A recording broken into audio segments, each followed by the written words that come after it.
Maşmayla absurda, das Bilgeys hardanırda. Maşmayla taşmurda, maşmayla absurda, das Bilgeys da. Bilasa, vakti rafti var hava başşur. Çergeye maşmayla başşur.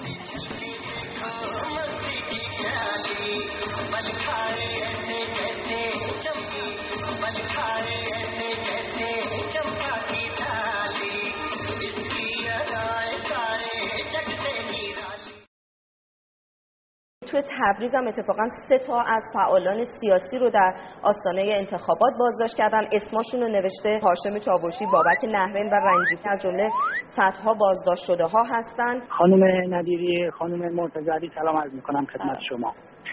من تو تهران زندگی میکنم ولی اصالتا تبریزی هستم. بنده پسردایی دکتر بابک نهرین هستم. آقای دکتر نهرین در مطبشان موقعی که مشغول معالجه مریضاشون بودن دستگیر شدن و من وزارت بهداشت ماموریم. بله؟ وزارت بهداشت ماموریم. بuyur. Buyurun gel. Buyurun. İcazə yox, gel. İcazə yox. Ağa icazə ver, tozyu verim də ya. İcazə ver. Bəli. Ağa icazə ver. شدن و متاسفانه دیروز مطلع شدیم که حکم اعدام به آقای نهرین صادر شده. اتهامشون آقای رنجیپور هم تا اینجایی که من میدونم حبس ابد هستن، فقط به خاطر چند تا مقاله سیاسی که نوشتن. من واقعا ناراحتم نسبت به این قضیه. البته آقای هاشم چاوشی هم من نمیدونم دستگیر شدن یا نه. اگه بخواید بعدا میتونم براتون ایمیل بزنم. توی فامیل ما دکتر بابک نهرین که البته ایشون 2 تا اسم دارن و به اسم صمد بیشتر معروف هستن. یه مریضی درست میشه. دکتر راسته میگن شایع شده که آنفولانزای خوکی اومده. این خودش خوچو میخوره، خوچ آنفولانزای گونچه میگیره. فقط این سیبیلا شیریه ها میریزه. سیبیلا شیریه میریزه. مواظب باشید دست نزنی کج در میاد. خب نفس بچش.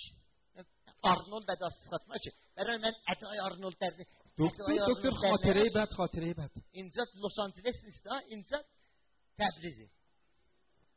نفس نفس نفس نفس نفس نفس. آقا شما به این شیر خوش دادید یا شیر مادر؟ دکتر پسرتن شیر مادرش خشکه، یعنی شیر مادرش قطعه. بله؟